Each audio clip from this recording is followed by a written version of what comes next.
प्रचार करुले आसंता विपद विषय प्रचार करुले आपण जब ध्यान करेंगे देखिथे मुझे प्रति वीडियो देखुता है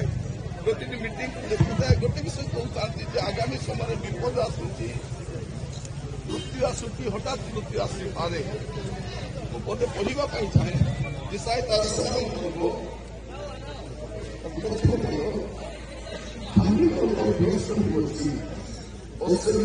मनोजोग करना भूत लोक मैंने धार्मिक मैंने आसंता विपद विवेचना करना प्रिय दुखित परिवार और दुखित मंडली कथा लिखा जाए आगामी समय विपत्ति विपर्या समस्या आसूची परमेश्वर भक्त दास मान सतर्क चाहे जदि जगत विपत्ति आसबार अच्छी दुर्दशा आसबार अच्छी प्रभुर कोप आसबार अच्छी पूर्व परमेश्वर अपना लोक मानक नहीं जाती को कमे दिखती आम गहर प्रभुक दास सेवाचर्य समाप्त कर अपना निर्देश प्रभु प्रत्यावर्तन कर चाहिए जीवन में कौन आशीर्वाद आसे सुंदर छाड़ी जाती आम धीरे धीरे रोजन करूँ किंतु भाई गोटे आशीर्वाद आते आम कहूलु गीत 16-15 सदाप्रभु दृष्टि में भक्त मान बहुमूल्य अटे इंग्राजी में प्रेसियस लिखा प्रभुक दास प्रमुख दृष्टि बहुमूल्य अटे प्रमुख दृष्टि देखा प्रभु अपना दास को अपना नित्य दायित्व को प्रत्यावर्तन कर प्रमुख दास सेवा को समाप्त करके दौड़ को समाप्त कर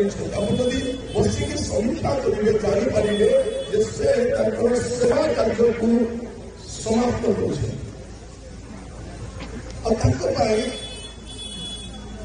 भाईजा मान घर चलिए कौन आशीर्वाद हो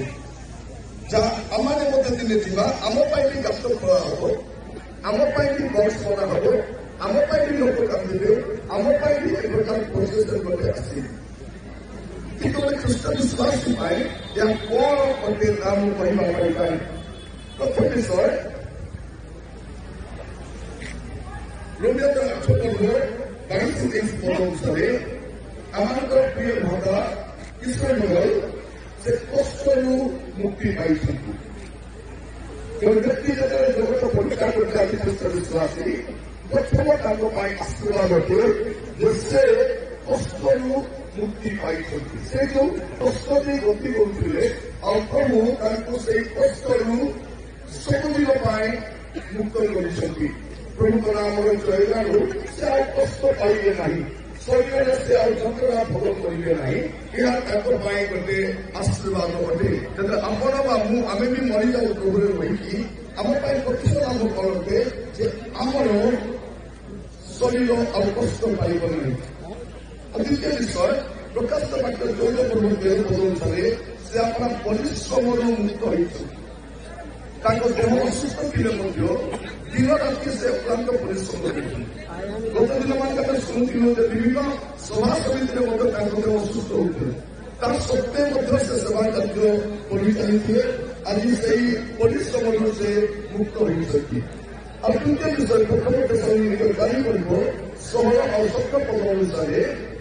जो व्यक्ति जब जगत परीक्षा कर जाती से अपना प्रियजन को साक्षात कर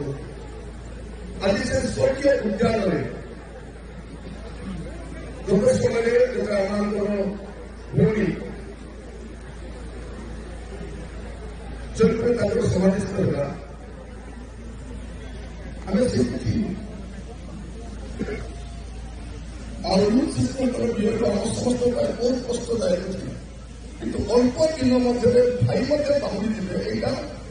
आज निश्चित भाव में ଦାସ ଆଉ ଦାସୀ ତାଙ୍କ ସେବା କାର୍ଯ୍ୟ ସମାପ୍ତ କରି ସ୍ୱର୍ଗୀୟ ଉଦ୍ୟାନ ବହିଛନ୍ତି। ଆଉ ଆମେମାନେ ମଧ୍ୟ ଯେଉଁମାନେ ଥିବା ସେମାନଙ୍କୁ ସାକ୍ଷାତ କରିପାରିବା। ଆଉ ଚତୁର୍ଥ ବିଷୟ ଜଳ ଚୌଦ ପର୍ବ ପ୍ରଥମ ପଦ ଅନୁସାରେ ସେ ଆପଣ ଚିରସ୍ଥାୟୀ ବାସସ୍ଥାନକୁ ପ୍ରତ୍ୟାବର୍ତ୍ତନ କରିଛନ୍ତି। ଏଠି ତାଙ୍କର